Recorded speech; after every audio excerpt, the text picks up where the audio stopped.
Judas Iscariote. Pedro fue el jefe de los apóstoles y el primer papa. Juan fue el discípulo a quien Jesús amaba. Mateo el recaudador de impuestos y Tomás el incrédulo. Entre los 12 apóstoles de Jesús había diferentes carismas y características distintivas que aún hoy recordamos. Uno sobre todo se destacó por quizás el evento más dramático y oscuro del Evangelio, Judas Iscariote, el apóstol que traicionó a Jesús. Los orígenes de Judas Iscariote. A menudo, los nombres de los personajes del Evangelio, incluidos los apóstoles, van acompañados de atributos que dan información sobre su origen. A Jesús se le suele llamar Nazareno, o para subrayar una característica que identifica a la persona, como Simón el Celote. El atributo Iscariote, que acompaña al nombre de Judas, se usa para distinguirlo de Judas Tadeo, otro miembro de los 12. La palabra Iscariote fue estudiada por filólogos y la mayoría piensa que significa hombre de Queriot. Nos da información sobre los orígenes del personaje de Judas. Queriot o Queriot, de hecho, era un pueblo en el sur de Judea. Curiosamente, si la hipótesis es correcta, Judas sería el único apóstol que no provendría de Galilea, una zona más sencilla y menos avanzada que Judea. Otra posible interpretación de la palabra Iscariote es que es un derivado del término griego sicarios, es decir, asesino, que se usaba genéricamente en tiempos de Jesús para indicar a quienes se oponían a la dominación romana con la guerrilla. El papel de Judas entre los apóstoles. En el grupo de los apóstoles, Judas tenía el papel de tesorero, es decir, administrador del dinero del grupo. En el Evangelio de Juan se subraya cómo Judas se aprovechaba del encargo, robando del fondo común. En particular, su apego al dinero se destaca en el episodio de la mujer que rompe el frasco de aceite de nardo, de gran valor, para ungir a Jesús. Judas se enoja diciendo que se podía vender el aceite para sacar dinero para los pobres, pero el evangelista precisa que a Judas no le importaban los pobres sino el dinero del fondo común. El papel de Judas volvió a ser objeto de estudio en 1978, con el descubrimiento de un papiro copto, escrito en un contexto gnóstico, llamado Evangelio de Judas, en el que se esboza una interpretación muy diferente del personaje de Judas.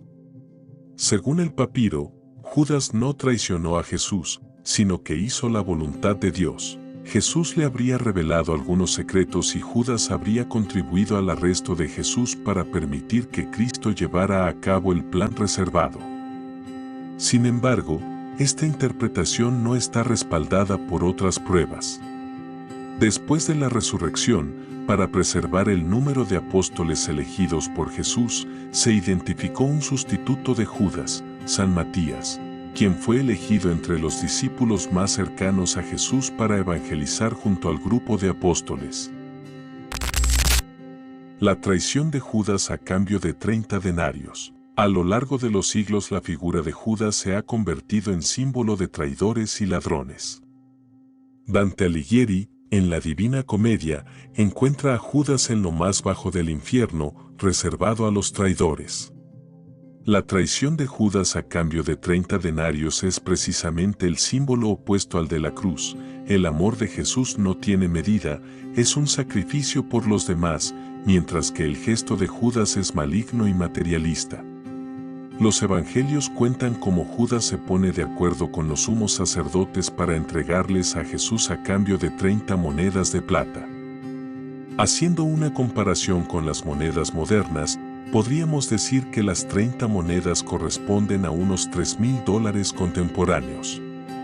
Esta fue la recompensa que movió Judas en su traición, de la cual se arrepintió, devolviendo el dinero y quitándose la vida, tal como se narra en el Evangelio de Mateo y los Hechos de los Apóstoles. Uno de ustedes me traicionará. La última cena. La traición tuvo lugar la noche de la última cena. Justo durante la última cena, Jesús dice que será traicionado por uno de ellos, causando consternación y dolor en los apóstoles. Jesús se dirige directamente a Judas diciéndole, lo que vas a hacer, hazlo cuanto antes. Judas se va del grupo, mientras que los demás apóstoles no entienden la frase de Jesús, pensando que se trata de un encargo de tesorero. En muchas de las representaciones de la última cena se puede reconocer al personaje de Judas porque se le representa con una bolsa de monedas en la mano. En algunos casos está sin aureola o se encuentra en un extremo de la mesa, como para marcar su distancia interior del grupo de los apóstoles. El beso de Judas. El evento culminante de la traición de Judas es el beso, utilizado por Judas para indicar a los sumos sacerdotes a Jesús en Getsemaní.